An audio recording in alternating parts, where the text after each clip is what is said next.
Our story opens today on the campus of a large Minnesota college, the University of Wasamatta. Inside the administration building, an important meeting is taking place. I don't want to alarm you, gentlemen, but it looks like disaster for what's the matter you. What's a disaster? What do you mean? My good disaster. What did he say? The Chancellor said we're facing disaster. Sing what? Disaster! I don't know the words. How about Camptown races instead? Gentlemen, unless we do something quickly, we will meet our doom. What did he say? Doom, doom, doom! Camptown ladies sing this song, a-doo-dah, doo-dah. Please, this is no time for levity. Our enrollment has dropped 80%, our buildings are crumbling away, and what's even worse, Yes! they're taking the Coke machine out of the faculty lounge. Oh, horror! But why? The answer is simple, gentlemen. What does every successful university have that we don't have? Well-heeled alumni? Electric light? The address of the Ford Foundation? No, a successful football team. Do we even have a football team? Yes, Wasamatta U did have a team of sorts, but it hadn't scored a goal in 22 years. And it's time we did. Oh, I don't know. Seems a shame to spoil a perfect record like that. But Coach Rocky Canute had something to say about that. I move we get the best football team money can buy. Here. But how will we pay for it? How else? We'll fire a few English teachers. Yeah, who needs them? We all speak English already. Some of us do, anyway. You incinerating that I'm dumb? That you're what? Dumb. Going to run all night, going to run all day. And so it was settled. 5 professors were sacked and 5 football scouts were hired. All right, you guys, I want you to scour the city, comb the countryside, and especially beat the bushes. Why beat the bushes? The kind of fellas we want are probably living in them. Now, go on. The scouts sought high and low for candidates for football glory. They poked into every nook and cranny in the state. A couple of them even went further than that. They got completely lost and as a result wound up in Frostbite Falls, where as fate would have it, Rocket Squirrel chose that moment to say... Gosh, Bullwinkle, I'm making a salami souffle and I'm all out of whiffle powder. Gad, this is fraught with portent. What's fraught with portent? This picture, see? There's Eddie Frost and George Portent. Nice fellers. Bullwinkle, I gotta get down to the store and back before the salami souffle flops. Stop snuffling and speak up. Well, give me a hand, Bullwinkle. Delighted. Hurry! And propelled by mighty moose muscle, Rocky flashed clear to town, into the grocery store, and back before you could say Jack Robinson. Jack Robin! Here I am! By golly, I couldn't at that. Of course, all this hadn't gone unnoticed. You know what this means, Chauncey? Certainly, a fluffy souffle. No, it means we found the football sensation of the year. I think he's too furry for a football. And that tail. Not the squirrel, the moose. He's the wrong shape for a football. But he's the right shape for a passer. Come on. And the 2 scouts dashed into Bullwinkle, pen in hand. Sign here, fella. It's a college scholarship. A scholarship? Certainly, I can see at a glance you're brainy. Yeah. You're intelligent. Yeah. Bullwinkle, you know who these fellas are? Pick and Pat? No. Gallagher and Sheen? No. Null and Void? Fair and Warmer? No, they're scouts. If they're scouts, let's see 'em rub 2 sticks together. They're football scouts. Then let's see 'em rub 2 footballs together. Let's check the little old rule book, Edgar. Uh-oh. Trouble? Says here we can enroll anybody except a moose. Let me see that. Oh, Chauncey, that doesn't say moose. No? That's mouse. Hot diggity! Come on, sign. Okay. X. Bullwinkle, you know how to spell your name. Yeah, but I don't want to look like a show-off. That's Humble, that's me. Yeah, but... Mr. Modesty. But... When it comes to humility, I'm the greatest. So I see. And so it came to pass that a few days later, Bullwinkle Moose arrived on the campus of Wasamatta U. It's like a beautiful dream, Rock. There must be a catch in it somewhere. You sure you got everything, Bullwinkle? Well, let's see. I'm wearing my bell-bottom trousers and 3-tone shoes. Yeah. I got my ukulele and my hair stickum. Uh-huh. Do you have your textbooks? Don't bother me with details, Rock. Mr. Moose, I'm your counselor. Now, about your classes. I just wear 'em to read. No, your classes.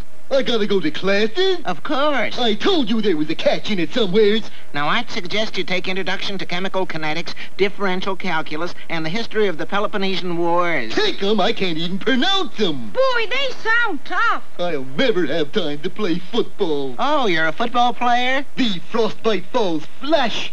Want to see my clippings? From your last game? No, from my last haircut. It won't be necessary. You'll take the regular classes for an athletic scholarship. Which are? Personal grooming, crocheting, and reading modern classics. That last one sounds tough. What modern classic do I have to read? Dick and Jane at the Seashore. Well, that's more like it. I'm afraid so. Well, how you making out, Flash? Just dandy fool, Mr. Scout. You know who this is? Of course, the Scoutmaster. No, this is our coach, Rocky Canute. Put it there, pal. Oh, thanks a mil. It was getting a mite heavy. Maybe you better suit up, Moose. In a few moments, Bullwinkle was attired in his very own football uniform. Bullwinkle, you're barefoot. Yeah, I like to feel my toes grip the earth. Besides, they didn't have any size 22s.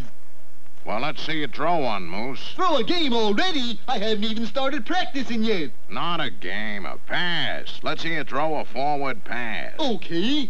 How's this? And Bullwinkle faded back, cocked his arm, and fired a forward pass that traveled a miserable 10 feet and fell to the ground. How's that, Coach? Coach? Gee, where'd he go? Over in a dead faint, that's where. Well, is this the end of Bullwinkle's sports career? Be sure to see our next episode, The Hidden Ball Play, or Goal is Where You Find It. The meeting will now come to order.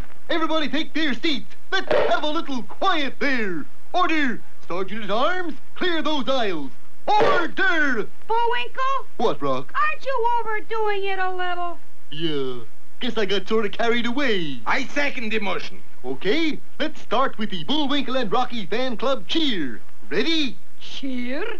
How does it go? How should I know? I haven't heard it yet. Hooray for Rock! Hooray for Rock! Greatest kid on any block! Hooray for Bullwinkle! Hooray for Bullwinkle! He's so suave and handsome? Hey, that doesn't rhyme. I know. Maybe I ought to change my name so it rhymes with handsome. Why not? It's fantasy show. Now, what's the first order of business? May I have the floor? If you promise to give it back. We gotta think of a way of enlarging our membership. Maybe we could eat more, Rocky. I mean, we ought to have more members. Or less auditorium. I got it. Everybody bring a friend next time. Hooray! Hey! It's discrimination. You know I don't got any friends. Well, did everybody bring a friend? Natasha? Mine escaped, darling. Captain Peach Fuzz? I forgot. Boris? I didn't bring a friend, but how about some enemies? I got 1,000,000 of them.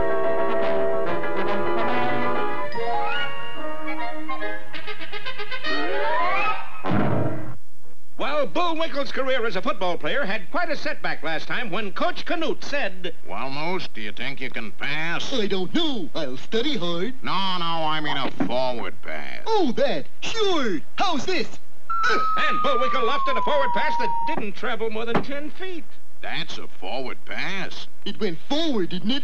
Turn in your suit, Moose. No, wait. I think I know what's wrong, Coach. Let me send her the ball. Okay. 1, 2, 3. Hut! Now, Bullwinkle. Ellie! Well, it was the alley-oop that did it. The football zoomed into the air, down the field, over the goalpost, out of the stadium, and across the campus toward the administration building. Now, Chancellor, this here stadium will cost you only $7 million, and we can start building on... A lot of money, Mr. Herdlicker. I don't think we... What's that? It's a football. How did it get here? Offhand, I'd say it was thrown here by your new fullback. Well, don't just stand there, Herdlicker. Build something. And immediately, work started on a brand new stadium for Wasamatta U. While on the practice field, Bullwinkle and Rocky worked out with the rest of the team. Ollie! Oh, I got it. Gee, not so hard, Bullwinkle. They That's the third pass receiver we've lost today. We don't lose him, Rock. They pick him up in the next county. But passing wasn't Bullwinkle's only football talent. When he put his head down and charged, he could take out one whole side of the opposing line. That's what I like, a player who uses his head. It's also good for hanging hats on.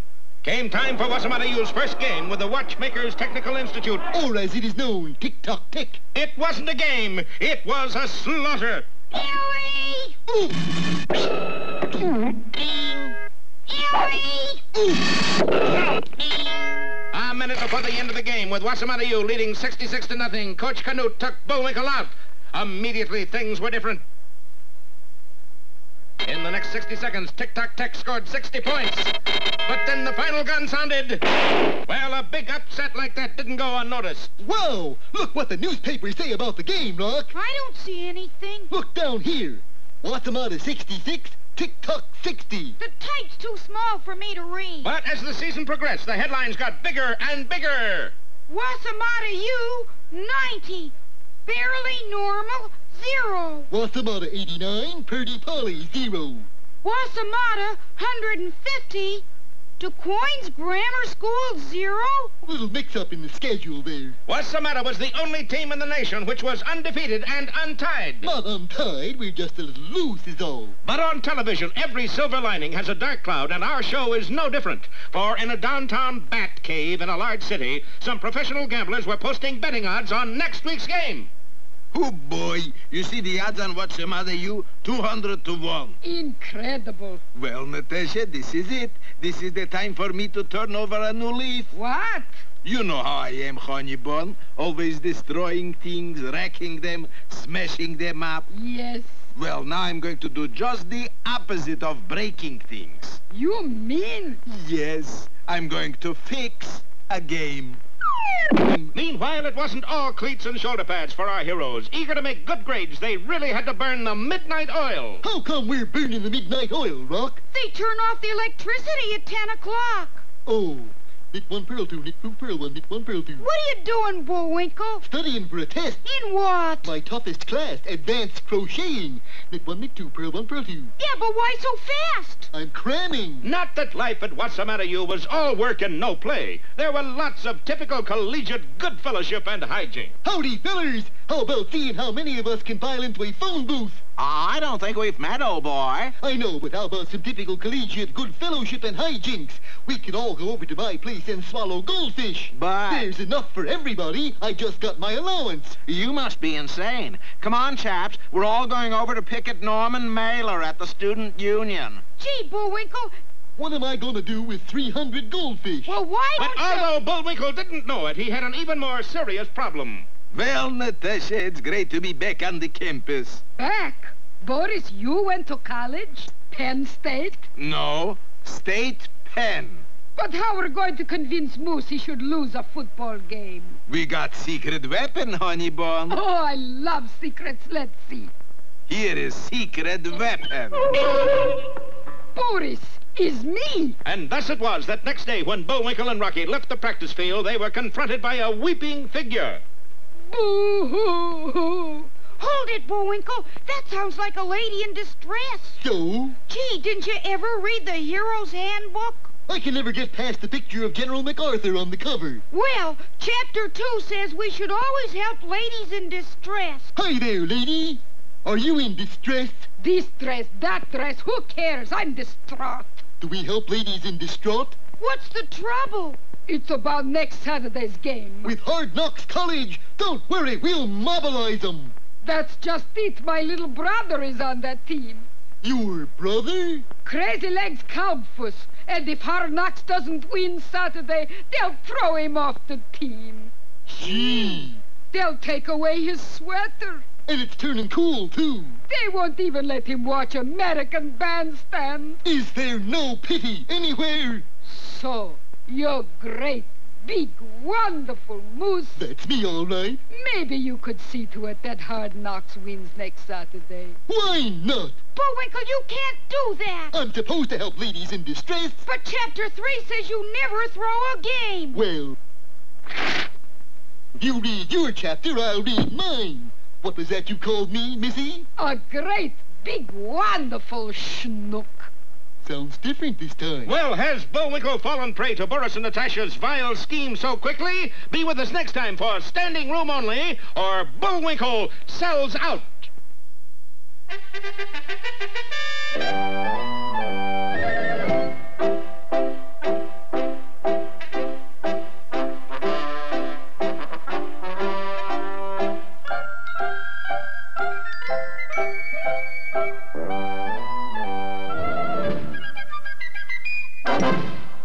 Peabody here, and for you poetry lovers, today's excursion into yesteryear will be a highly informative one. Are we going to visit Ogden Nash, Mr. Peabody? No, Sherman, the poetic personality we will tete-a-tete with is none other than William Shakespeare. We set the Wayback Machine for Warwickshire, England, in the year 1611, and in its customary ingenious manner, the Wayback deposited us before a small neighborhood theater, the Stratford-on-Avon. Now playing a new play by Will Shakespeare, Romeo and Zelda.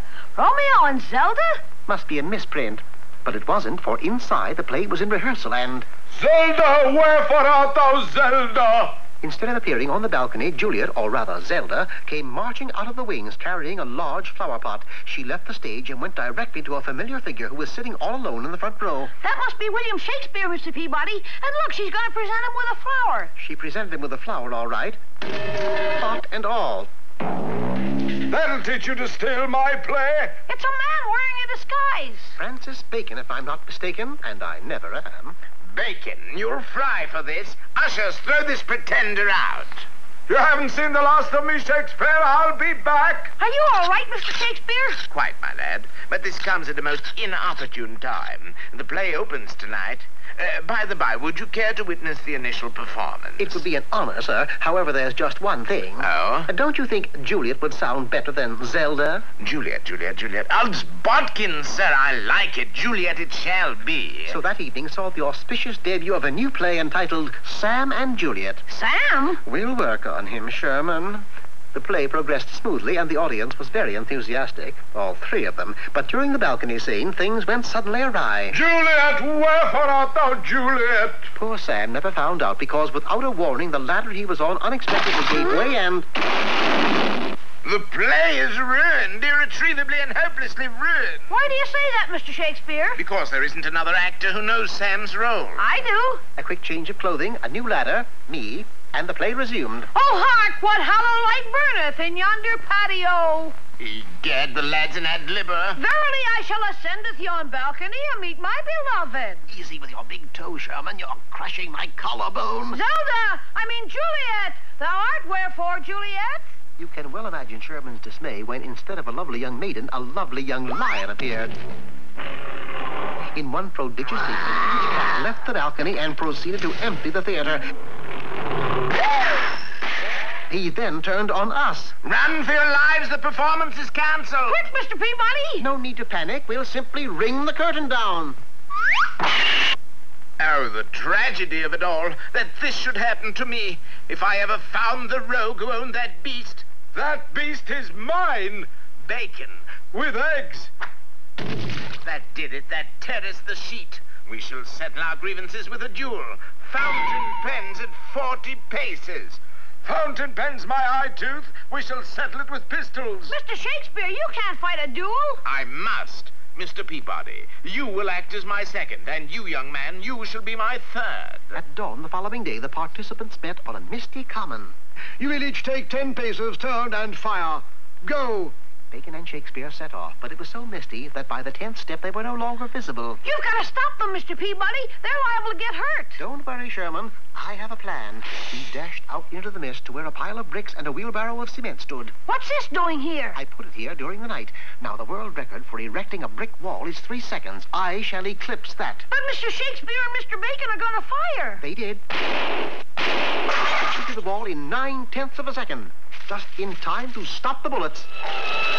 Well, that should settle Bacon's hash. And that should take care of Shakespeare. Bacon. The good police of Avon arrived at that moment and carted the duelist off to jail. Boy, am I glad that's over. Yes, a few days in the quiet confines of a cell should cool them off. Well, there's one thing that puzzles me, Mr. Peabody. How did William Shakespeare get the name Bard of Avon? A misnomer, Sherman. William Shakespeare was not called the Bard of Avon. He was Bard in Avon.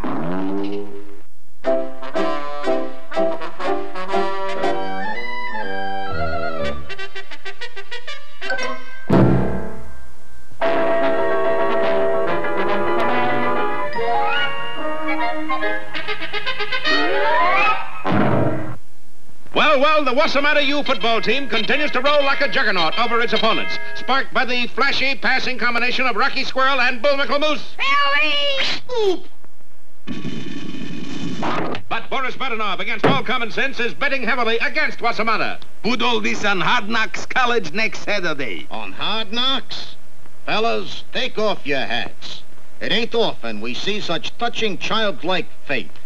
Mister, you got our sympathy. Put your hats back on. I also got a fiendish plan. And what a plan it was. Natasha, disguised as a forlorn co-ed named Miriam Calvus, convinced Bullwinkle that her brother was on the Hard Knocks football 11. And if they don't win, he'll be thrown off the team. Never fear, Miriam dear. Oh, poetry. Isn't it, though? And what's more, curfew shall not ring tonight. What's that mean? I don't know, but it sure sounds impressive. Bullwinkle, I don't think she even has a brother. Yeah, but she sure has long eyelashes. I think she's trying to trick you. Rock, I'm surprised. If she does have a football player for a brother, where is he? Where is this Crazy Legs Calvus? You called? You Crazy Legs Calvus. Just look. Crazy legs, all right. Well, that did it. The following Saturday, Bullwinkle just wasn't playing his usual game. At the end of 3 quarters, the score was still 0-0. Boo! Bullwinkle, you fumbled. I bet those eyelashes are 2 inches long. As a matter of fact, the only reason Hard Knocks hadn't scored was that they were almost as bad a team as Wasamatta U. 2-7 hike. Bullwinkle, you missed him. Go on, Whizzer. You're in the clear. And he was, too. But unfortunately, in donning his uniform, Whizzer Black had inadvertently tied together the laces of his right and left shoes. As a result... Boy, that's a lucky break. Eyelashes must be 3 inches long. Hey, you know who we haven't seen on the field yet? Among others, Prince Suvarnabhuma.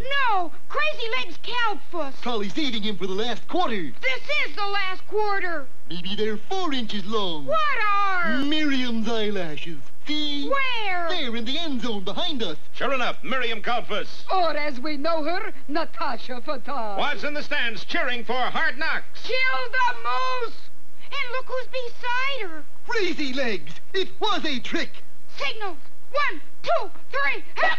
Oh, what a dirty guy. I'll get you, Crazy legs. Bullwinkle, no. You're running the wrong way. Nobody can make a monkey's uncle out of Bullwinkle J. Oh, boy.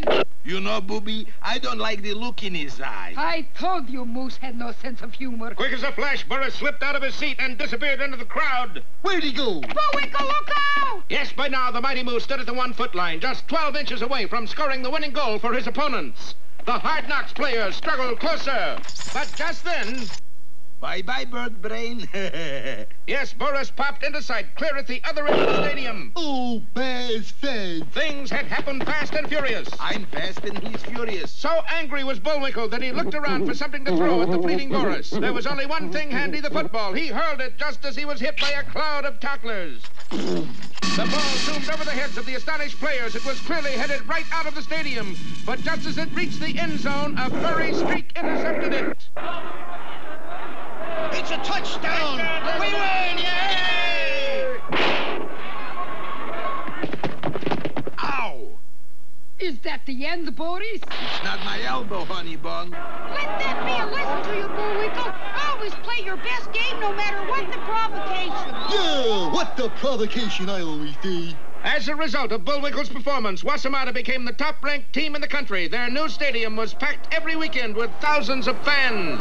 Wasamatta was making money hand over fist over hand.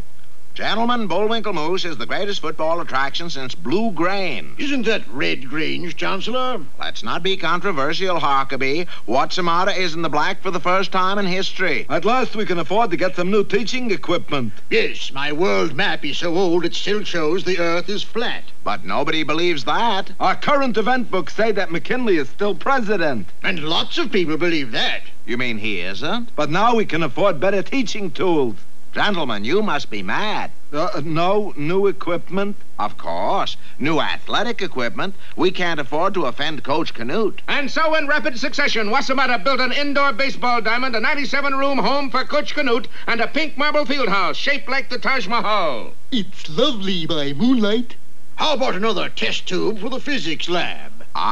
We gotta draw the line somewhere. Besides, it's time to meet the latest addition to our faculty, the world's greatest mathematical genius, Dr. Isosceles Digit. Dr. Digit, are you here to start a new math department? Are you kidding, Jack? I'm here to figure out new football plays. And meanwhile, what are those two heels without soles, Boris and Natasha? Yes, what of us, darling? Natasha, there's only one way to fix the game and beat that idiot Moose. And that is? We got to get our own football team. And within a few days, Boris had assembled the meanest, toughest gang of rascals and rogues in the state, the Mud City Manglers. Look at them, Natasha. Must I, darling? I just had lunch. And wait till you meet the coach. Darling, who could be mean and cruel enough to coach this mob of killers? Who else? You don't mean. All right, team, a little pepper. Last man out of the huddle is the first man dead. Boris, his fearless leader. Yeah, he's doing a guest shot in this sequence. A guest shot? There goes a guest now. All right, we'll try number 17. Out, 1, 2, 3. Ooh. Uh-oh. Strangler fumbled the ball again. Yeah, I bet the coach gives him a light reprimand. No, I bet he gives him a severe reprimand.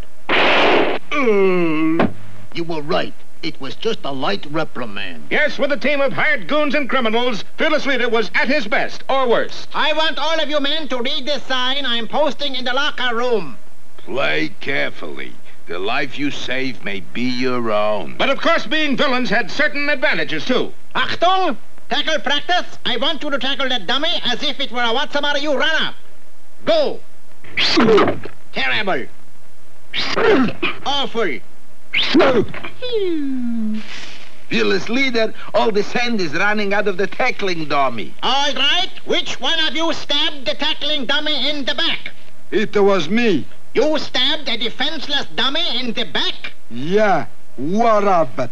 Well, congratulations, my boy. You're my kind of folks. From now on, you're captain of the team. That's the way to talk, Coach. When I want your approval, I'll ask for it. Yes, Fearless Leader. All right, I'm asking. Hooray! Meanwhile, in the Chancellor's office at Wassamata U...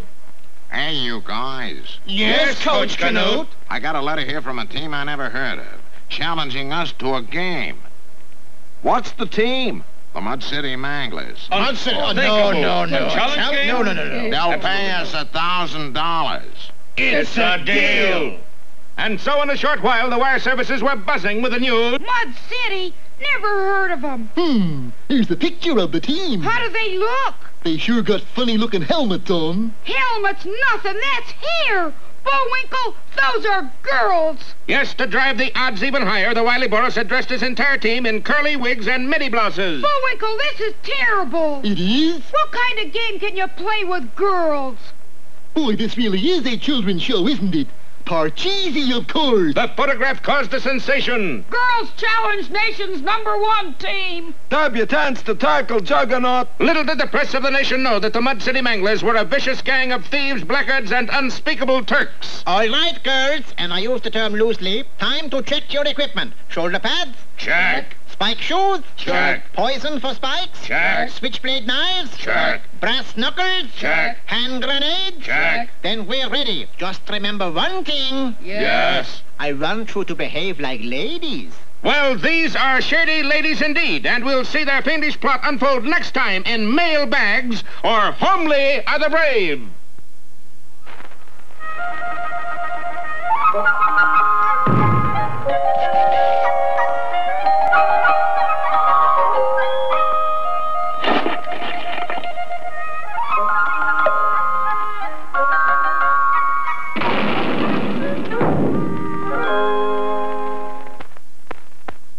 Once, a very long time ago, in a forest, there was a tree, which is a very nice thing to have in a forest.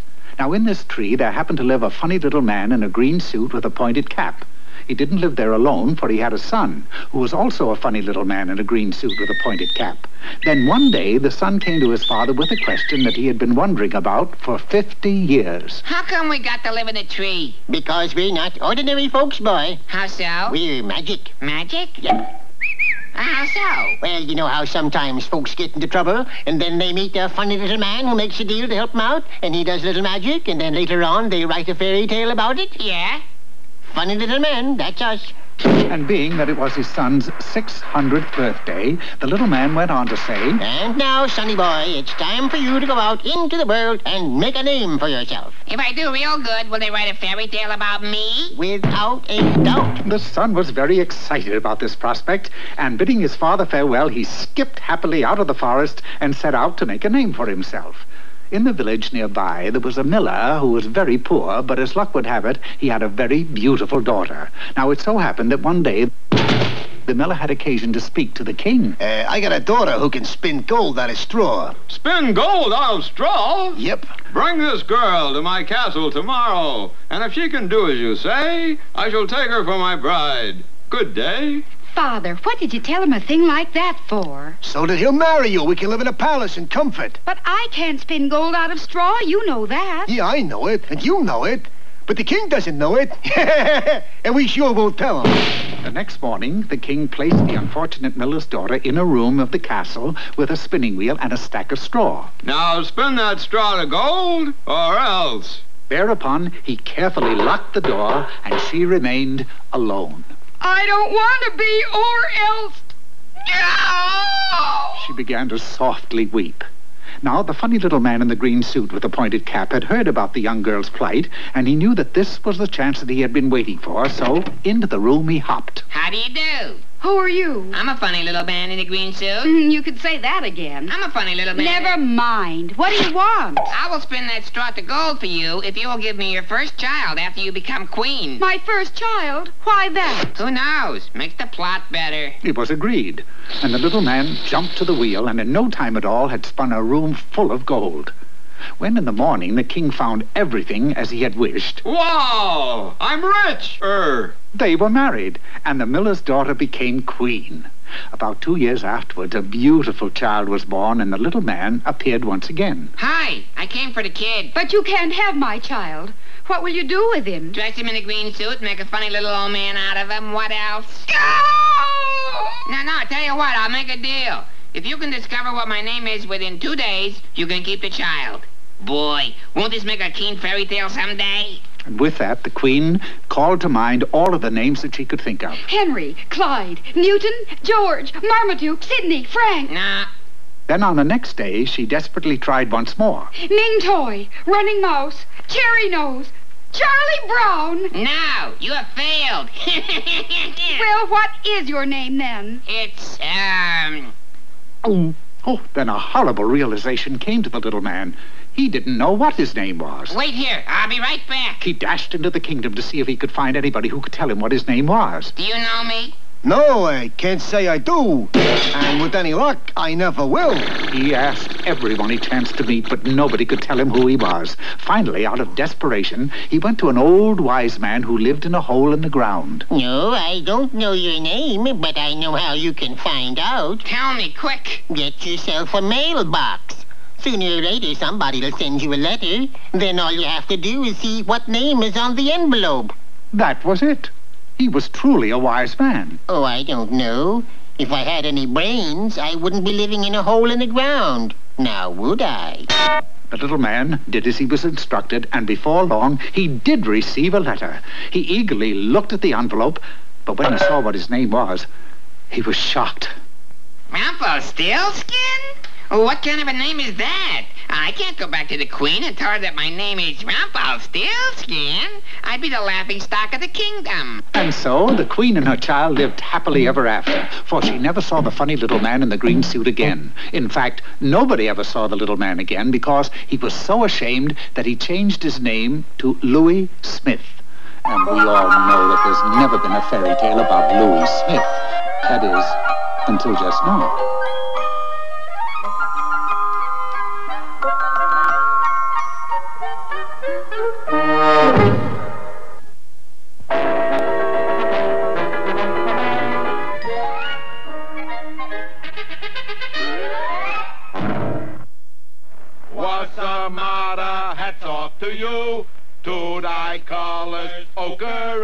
colors blue, we will e'er be faithful and true. Hail, what's the matter, hail? Better we should be in jail. Hey, what's the matter, you? The stirring strains of the college fight song herald the big game between Wasamatta U and Boris Badanov's Mud City Manglers. But gee, Rock, the Mud City Manglers are girls. They look awful big for girls. I guess football doesn't appeal to the petite ones. And on the way to the football field, Boris and Natasha dashed into an illegal betting parlor. Okay, Manny, what's the odds on the big conflict? World War III, 6-5 and pick'em. No, the Wasamatta game. Oh, an unbeaten team playing a bunch of girls? 500 to 1 on Wasamatta. I'll just take me some of that. I'll bet all this on Mud City. And I'll bet all this. Fearless leader, where did you get all the loot? Bad enough, that is the entire contents of the Pottsylvania treasury. You carry the treasury wherever you go? You don't think I'd leave it with those crooks in my government, do you? Who says you can't take it with you? All right, boys, you got a bet, but you're throwing your money away. Who says? I hope he's wrong and you're right, bad enough. Oh, I am. Because there's something else I always carry around with me. A cheery smile? No, my own firing squad. Oh, boy. Natasha, we really got to make sure of this one. But, darling, we already got fiendish plans. We can't take chances. This time our fiendish plan will have a fiendish plan. And back in our hero's dormitory room... Come on, Bullwinkle, it's time we left for the game. Just a sec, Rock. I'm still studying these new plays. Why? The only play you know is the forward pass. Besides, you're not the quarterback. No, I'm the all-back. Fullback. Yeah. Oh, if our boys only knew, for at that moment, the Wasamatta quarterback, Bob Waterbucket, was receiving a caller.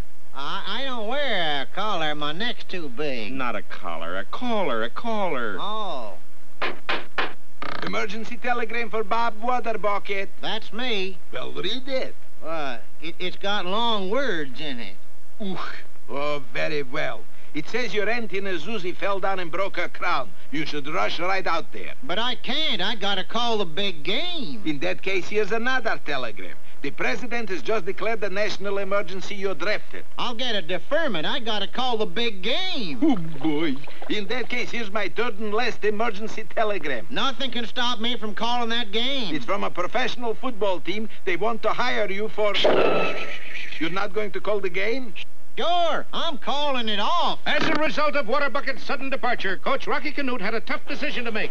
Okay, Moose, you're quarterback. Boo! Oh, come on, fellas. Even the Moose should be able to beat a team of schoolgirls. But as we know, the Mud City Manglers are only disguised as girls. Actually, they're a tough bunch of thugs and plug uglies. But, Boris, suppose the moose remembers all the plays. What plays? I got the only other copy of the diagrams here. Then what was Moose studying? The diagrams I substituted for them. Which were? For 3 weeks, the Moose has been studying battle plans for the Civil War. Or as we call it, the war between the states. Now, wait a minute. Who are you? Colonel Jefferson Beauregard Lee, sir. Yeah, but you're not part of our story. No, I'm from the League of Confederate Correctors. The League of Confederate Correctors? Every time a program refers to the late unpleasantness as the Civil War. You show up and correct them? That's right, Shug. We call it the war between the states. Yeah, but... I just can't abide the word sip. Meanwhile, in the locker room of the Mud City Manglers... Remember, if any of your opponents walks off the field under his own power, it means 20 lashes. All right, men, and I use the term loosely, take the field. The teams lined up, and Wasamatta kicked to the Manglers. Instantly, there was a huddle, and when it broke up, nobody appeared to have the ball. Who are we supposed to tackle? Come on, which of you girls has the ball? What do you think I am, a rat? You got it, lady. And before the astonished crowd, the Manglers strolled innocently down the field past the baffled Wasamatta players. Then as they reached the goal line, one of the scoundrels pulled the deflated ball from under his midi-blouse. Touchdown! Touchdown! Any objections, wise guy? Miss, I'll thank you to keep a civil tongue in your head. A war between the states, Tom. Oh, boy. Now, wait, Mr. Referee. Did that really count 6 points? But of course not, Rocky. It counted 7 points. Well, with the referee intimidated, the Manglers had it all their own way. Hup! Pass it, Bullwinkle! Ollie! Oop!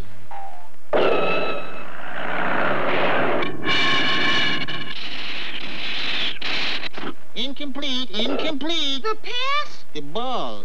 Are yous ready, Gertrude? Let's have it, Sybil. War between I said Sybil, not civil.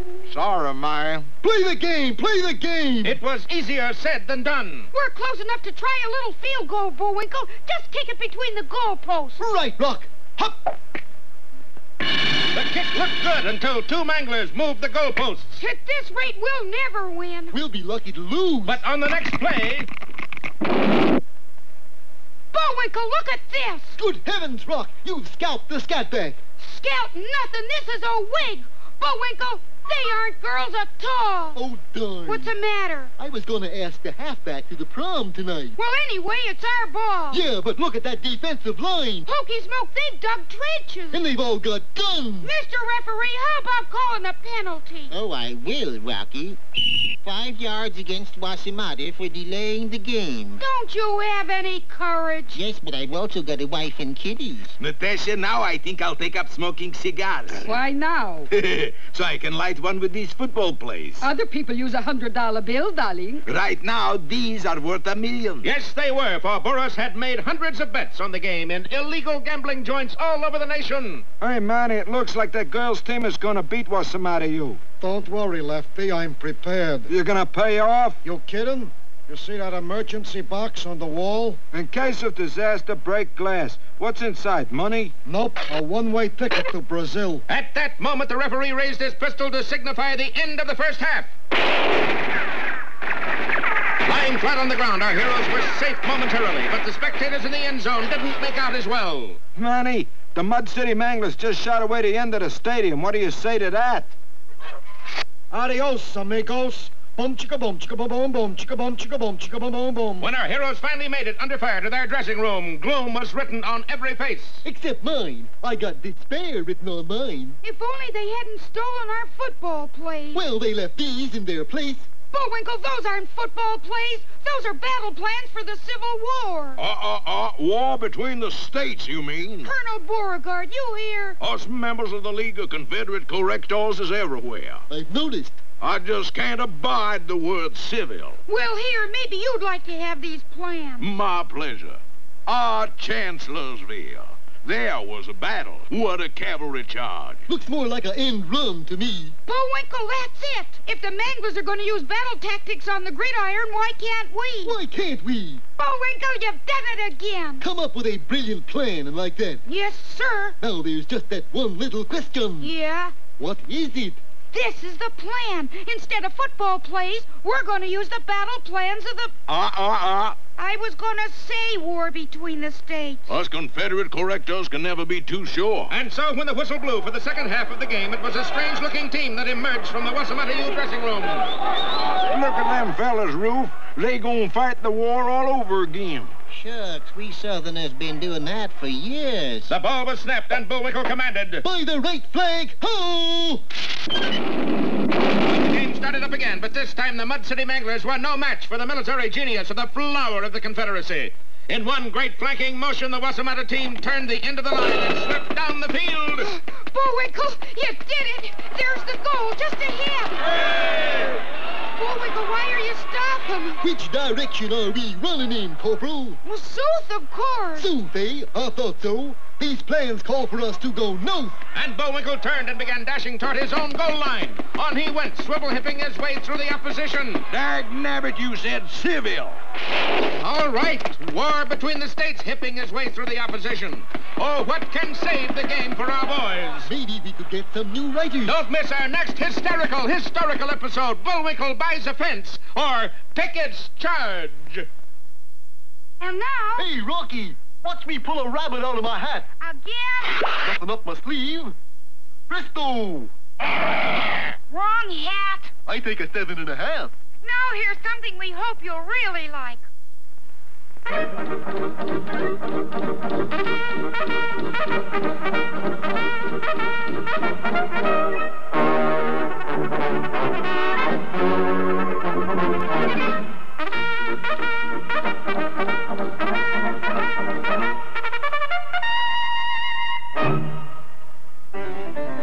While the great milestone mass of Canadian people were living with a certain amount of tranquility in the upper, lower, northwest, east region of Canada, a devilish plan was being hatched by that arch-villain, Snidely Whiplash. A plan, Homer, that will give us complete freedom to do the nasty little things we do. And they're nasty. Well, I'm going to print a fake newspaper reporting that I, Snidely Whiplash, am Dudley Do-Right's younger brother. Younger? Well, of course, you wouldn't expect me to say I was his older brother, would you? And Dudley, being such a sentimental fool, we'll be able to do all the mischief we want to. That's the Canadian way.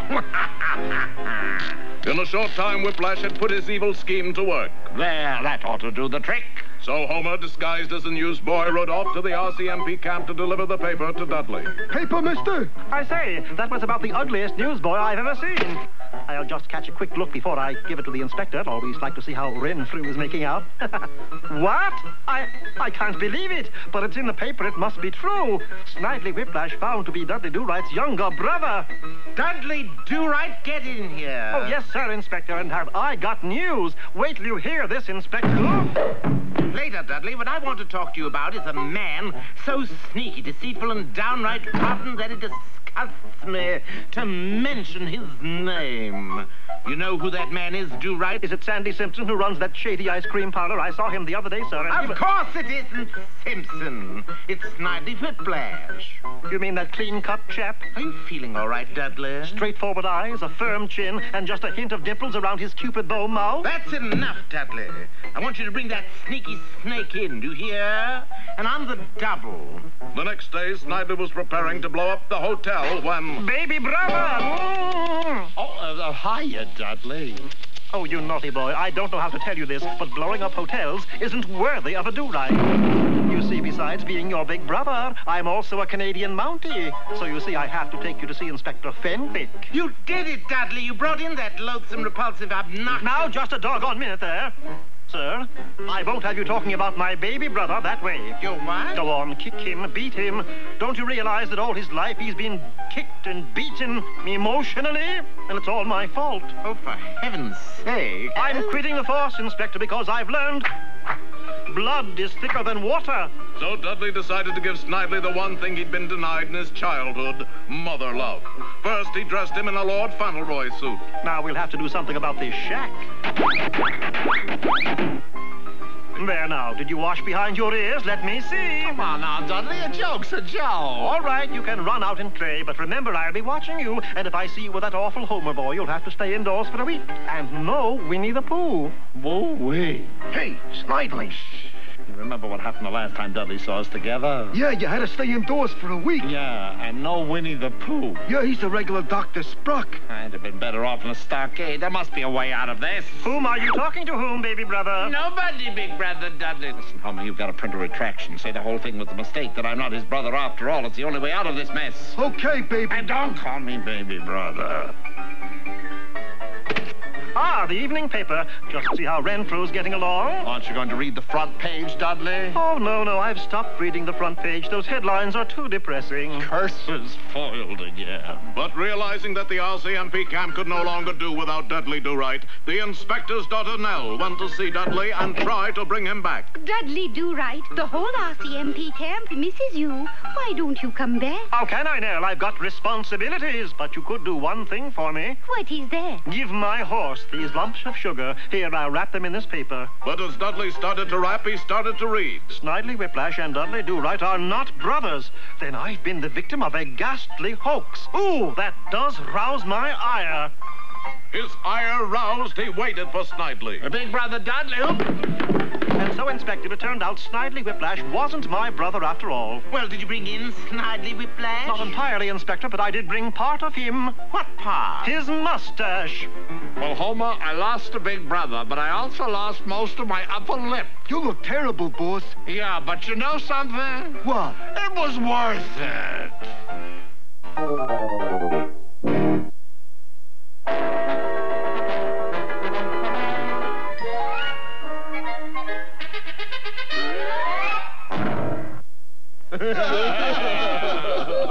Let Lord wailing noise you hear is the sobbing of thousands of bookmakers all over the country. For every one of these illegal gamblers bet that unbeaten Wasamata U would trounce a girls' team known as the Mud City Manglers, little realizing that the Manglers were owned by Boris Badenov and had been coached by fearless leader himself. Hold that line, fellows. Oh, they won't retreat, Badenov. How can you be sure? The second team is right behind them, with bayonets. What? See? The hapless bookies watched as the Manglers held Wasamata U scoreless for the first half. I'll never make another bet again as long as I live. 3-1 you do. You're on. You lose. Things looked a little brighter for our boys when Rocky decided to play the game according to some old battle plans of the war between the states. Now you're talking, Yankee. But even this idea backfired when Bullwinkle decided to take the plan seriously. But Bullwinkle... Colonel Moose to you, Corporal. Oh, boy. What direction are we heading? South? You mean south? Yeah, south. So what? This here plan says we march north. North it is. And with flags flying, Bullwinkle began running toward his own goal line. Again? Disaster was imminent, but as fate would have it, the clock suddenly marked the end of the quarter. What's the trouble? Now the teams change goals. Moose is now running in right direction. Yes, at that moment, Bullwinkle dashed into the end zone for a touchdown. Hooray! That's 6 points! But the referee, who was under some pressure, decided... No, only 3 points. 3! It's a handicap. After all, you're playing an all-girl team. Yous wouldn't want to take advantage of a lady, would yous? But you're not a lady. Sir, yous is a cat. Penalty on the play. About time. How many yards do we get? I'm penalizing Wasamata 30 yards, insulting a lady. Yeah, but that puts us behind our own goal line. That's a touchback. Right, 3 points for Mud City. 3 points. They get an extra point for being girls. Bullwinkle, we can't win. That's the general idea, Squirrel. And who are you? I'm the leader of the all-girl team. You are? I'm the field Spitalny of the gridiron. Yeah, but those aren't really girls. I know that. You know that. But does the referee know that? Do you know that? All I know is this fella behind me has a gun aimed right at my 50-yard line. Bullwinkle, that fella's intimidating a referee. Not very well. He doesn't look like one at all. No, I mean he's threatening that poor little guy's life. Well, that does it, Rock. Now my dandruff is up. Give me those battle plans. Ladies or no ladies, this is war. And it was. In the next 10 minutes, Wasamata U replayed the entire last 2 years of the Civil War. War between the states. And this time the South won. In that case, you can call it the Civil War. Yes, just before the final gun sounded, Rocky flashed into the clear and zoomed for the goal line. Bullwinkle, pass it to me. Ollie! But that was the moment Boris Badenov had been waiting for. He quickly seized a large rock, painted it to look like a football, and hurled it right at the unsuspecting squirrel. Would you like a nice squirrel coat, fearless leader? You got one, Badenov? No, but I know somebody who won't be needing one in a minute. But let us stop everything right here and change our scene to an emergency meeting of the Bookmakers and Gamblers Protective Association. Fellow bookies, I would like to take advantage of this brief moment to remind you of our untenable position. Our what? Our lousy setup. Oh. Look, the squirrel is going to get clobbered, right? Right. Now, if he loses the game, we got to pay off the Badenov, right? Right. Wrong. There ain't enough money in the world to pay off at the odds we gave him. So what do we do, skip town? Would I suggest a cheap trick like skipping town? Sorry, Mickey. I suggest we skip the country. Where do we go? Yeah. Who'd want crooks like us? Follow me, boys. I know a country that'll take anybody. But the villains had reckoned without the keen eyes and instant reflexes of our furry hero. Hokey smokes, that's not a football. And Rocky swiftly zipped to one side. The heavy stone passed him and plummeted right for the timid referee, who still had a gun held at his back by one of Boris's thugs. Duck! Duck! Hey, what's he mean, duck, duck? Maybe there's a flock of them coming over. Hey, that ain't no flock of ducks. That's a rock. But where's Bullwinkle? You cold! Yes, out of the pall and smoke and flame that covered the gridiron galloped Bullwinkle Moose, the football dangling from his antlers. Quick, Bullwinkle! There's only a few seconds left. Now, what do we do, Badenov? Relax, fearless leader. Relax. Sure, Mike. Look at this diagram of the end zone. What are the circles? Landmines. I've mined the whole end zone. Explosive landmines in a football field? Bad enough. That's a rotten thing to do. I just knew you would like it, fearless leader. Boris, I like to have you around. You're my kind of folks. Could I call you FL? I'm on my way up, Boris, and I'm going to take you with me. But alas for the villain's plans, Bullwinkle dashed into the end zone, turned and galloped all the way across it, and didn't step on one mine. Touchdown! Yay! 6 points. Wasamatta wins! Yay! So you had landmines in the end zone, eh? Bad enough? I can't understand it, fearless leader. I could swear I had one right. You were right, fearless leader. You're on the way up, and I'm going with you. And so, Wasamatta, you finished its season unbeaten. Only one fly in the ointment, Bullwinkle. Well, that's about par for ointment. What is it? I didn't like all those gamblers escaping to some other country. If Rocky had only known the Bucky's boat was even then approaching its destination. Well, there it is, man. Pottsylvania. And look, there's a reception committee to meet us. Hey, Charlie, if I ever get you 10, we goofed. Bet heavily, Schweinhund. It's a sure thing. And so we come to the end of another fun-filled episode of Rocky and Bullwinkle. You know, Rock, he sure got some funny ideas about fun.